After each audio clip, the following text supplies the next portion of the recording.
안녕하세요. 청문피사입니다. 오늘은 부동산 얘기가 아니고 직장인 부업으로 네이버 블로그로 월 1600만 원 번 얘기에 대해서 드리도록 하겠습니다. 제가 회사를 다니면서 이제 출퇴근 시간 그리고 잠자는 시간을 줄여가면서 네이버 블로그에 글을 썼고요. 1년 7개월 만에 월 1600만 원을 벌었습니다. 그리고 이 모든 과정을 기록한 홈피드의 모든 것이라는 전자책을 냈고요. 현재 샘플북을 무료로 드리고 있습니다. 그래서 이 샘플북에 대해서도 소개를 드리도록 하겠습니다. 이제 네이버 블로그에서 큰 수익을 얻기 위해서는 당연히 네이버 블로그에 방문자가 많아야 합니다. 그래서 최대 1방문자 25만 명까지 제 블로그에 방문해 주셨고요. 하루에 최고 애드포스트 수익을 벌어들인 날은 138만 원을 벌었습니다.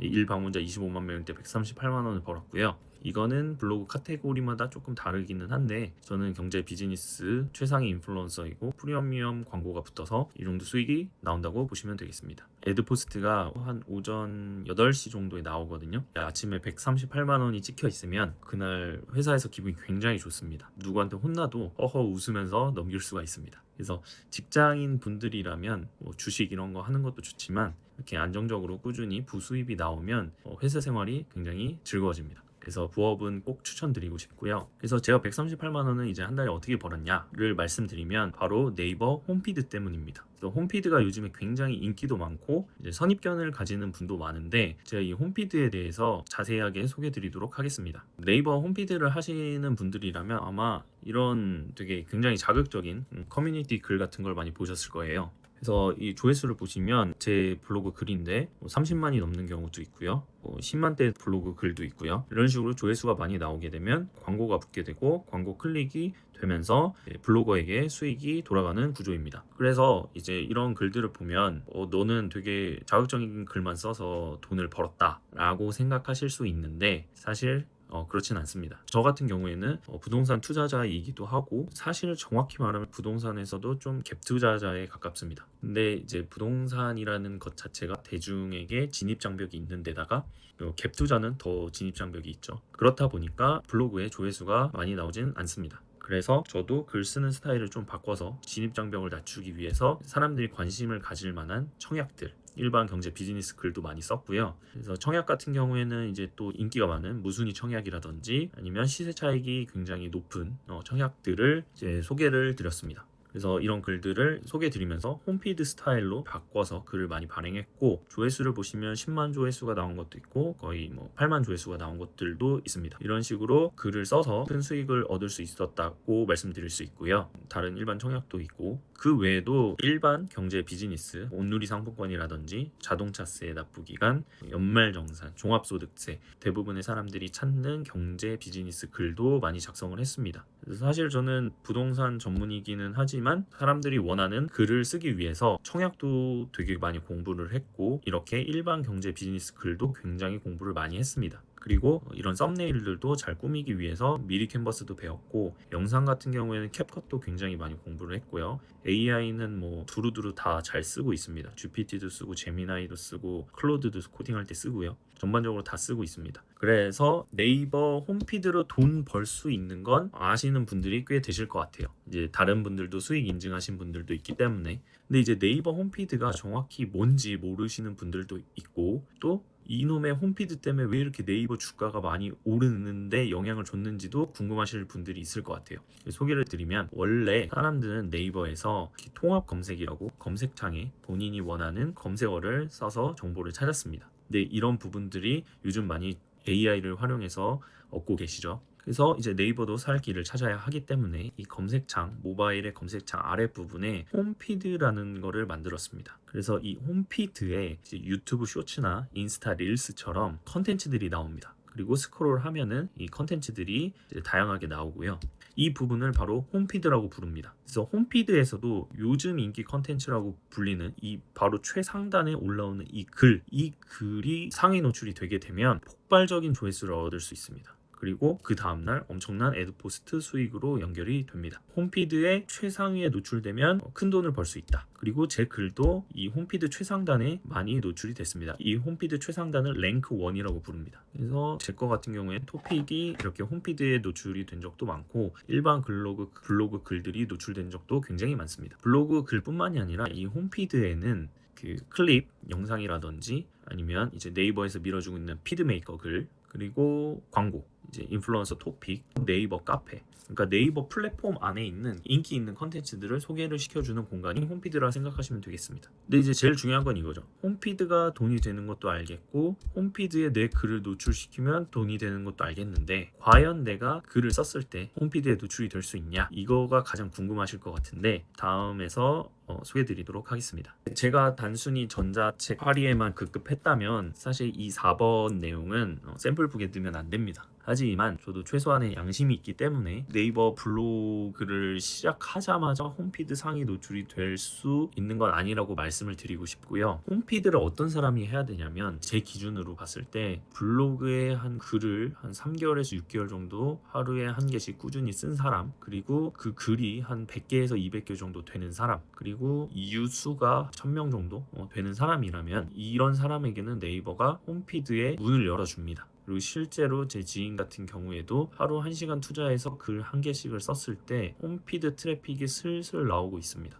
딱 이 정도가 최소 기준이라 보시면 될 것 같고요. 제가 유튜브 쇼츠도 5만 정도 조회수가 나온 쇼츠가 있고 인스타 릴스 같은 경우에는 200만 가까이 나온 릴스도 있는데 네이버랑 유튜브 쇼츠 릴스랑은 조금 다릅니다. 그래서 네이버는 창작자, 블로거의 신뢰성을 좀 더 중시하고요. 인스타나 쇼츠 같은 경우에는 창작자의 신뢰성도 중요하지만 사용자의 반응성도 더 중요하거든요. 그래서 그 영상을 통해서 구독이 생기고 공감이 생기고 공유가 생기고 그러면은 신규 크리에이터 신뢰성이 좀 낮아도 굉장히 노출을 많이 시켜줍니다. 불특정 다수에게. 그래서 떡상이 가능합니다. 근데 반면에 네이버는 태생 자체가 좀 더 보수적이기도 하고요. 검색 플랫폼 내에 홈피드가 있기 때문에 좀 더 블로거의 신뢰성을 중시합니다. 그래서 아까 제가 말씀드린 것처럼 한 3개월에서 6개월 정도 꾸준히 블로그 글을 쓰신 분, 그리고 글이 한 200개 정도 가까이 되신 분이라면은 홈피드 기회가 주어진다고 보시면 되겠습니다. 그래서 따라서 이 영상이나 샘플북을 보자마자 네이버 글을 쓴다고 해서 홈피드 최상위에 글이 올라가지 않습니다.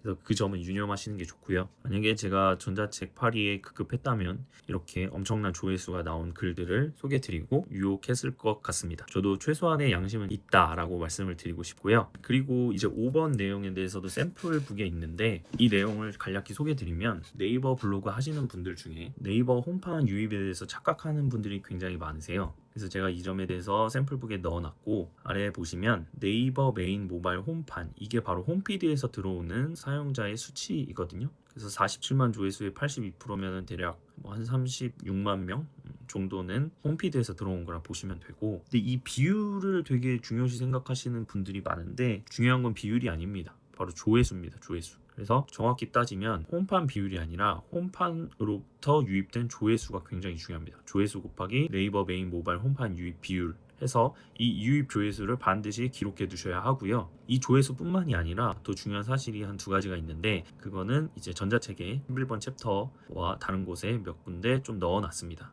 이 조회수의 중요성에 대해서 모르는 이유는 첫째는 홈피드 최상위 랭크 1 글을 만들어 본 경험이 없고요. 그리고 홈피드의 상위 노출을 시켰어도 매일 일일 단위로 그 글을 통계적으로 체크를 해보지 않으면 이거를 알 수가 없습니다. 운이 좋아서 된 거라고 생각하거든요. 그래서 중요한 거는 홈판 유입 조회수가 굉장히 중요하다라고 말씀드릴 수 있겠습니다. 그리고 저 같은 경우에는 지금 현재 홈피드 유입이 트래픽이 제한이 있습니다. 너무 돈을 많이 벌었다고 생각해서 네이버가 트래픽 제한을 약간 준 것 같기도 합니다. 그래서 트래픽 제한이 조금 있는데 그래도 저도 홈판 유입 비율이 조금 나옵니다. 그래서 유입 비율만 보지 마시고 조회수를 보시는 게 좋겠습니다. 그리고 네이버가 피드메이커를 굉장히 밀어주고 있는데 이 피드메이커 분들이 방문자를 올리는 방법에 대해서도 구체적으로 샘플북에 넣어놨고요.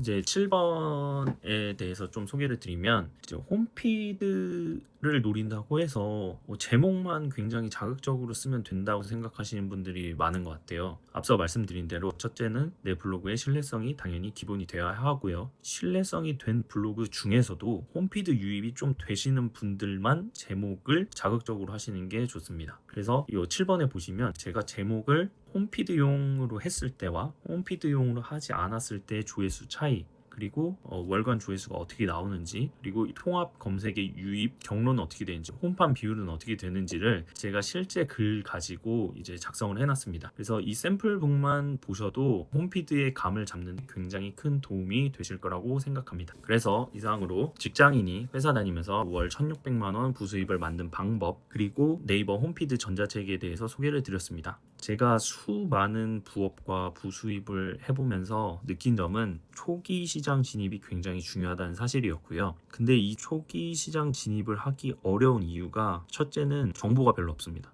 정보가 별로 없어서 본인이 굉장히 많은 시행착오를 겪어야지만 자리를 잡을 수가 있습니다. 그래서 그 과정이 굉장히 험난합니다. 그래서 저 역시도 이 홈피드의 최상위에 노출하기까지 5개월 이상의 시간이 걸렸고, 그에 대한 모든 시행착오 내용을 이 책에 담았습니다. 그래서 초기 시장 진입이 굉장히 중요하지만 시행착오를 많이 겪어야 되기 때문에 어렵다는 점이 1번이고, 또 초기 시장 진입을 잘 못하는 이유가 선입견이 굉장히 많기 때문입니다. 이 정보가 제한적일 때는 카더라도 굉장히 많고요. 그리고 사람들이 선입견으로 가득 차 있습니다. 그래서 뭐 나는 고지식해, 그래서 나는 통합 검색 블로그만 할 거야, 그리고 홈피드로 돈을 쉽게 버는 사람은 나쁜 사람이야, 혹은 잘못된 방법이야, 난 그렇게 하지 않아 라는 그런 선입견으로 가득 하거든요. 사실 지금 현재 시장도 좀 그렇고, 이럴 때가 초기 시장이라는 뜻이고 블루오션이라는 뜻입니다. 남들이 안 할 때 해야 합니다. 그래야 돈을 벌 수 있습니다. 그런 선입견을 가진 사람들조차